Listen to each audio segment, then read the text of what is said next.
Reverse చేస్తూ 300 అడుగుల లోయలో పడి యువతి మృతి. ఈ దుర్ఘటన మహారాష్ట్రలోని సంభాజీ నగర్ ఎల్లోరా గుహలకు వెళ్లే మార్గంలో దర్దామ్ టెంపుల్ వద్ద చోటు చేసుకుంది. ఈ ప్రమాదంలో మరణించిన 23 ఏళ్ల మహిళ శ్వేతా దీపక్ సుర్వాసిగా గుర్తించారు. యువతి కొండ మీద టయోటా ఇనియోస్ కార్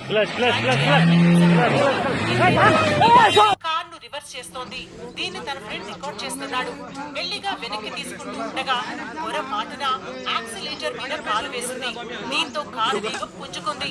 ఈ ప్రమాదాన్ని గుర్తించిన అతడు ఆమెను స్లో చేయమని హెచ్చరిస్తూనే క్లచ్ క్లచ్ క్లచ్ అంటూ అరిచాడు. ఆమెను ఆపడానికి పరిగెత్తాడు, కానీ అప్పటికే ఆలస్యం జరిగిపోయింది. కారు 300 అడుగుల ఎత్తు నుంచి జారి లోయలోకి పల్టీ కొట్టింది. దీంతో ఆమె అక్కడికక్కడే ప్రాణాలు కోల్పోయింది. ఈ ఘటనకు సంబంధించిన వీడియో సోషల్ మీడియాలో వైరల్ అవుతోంది.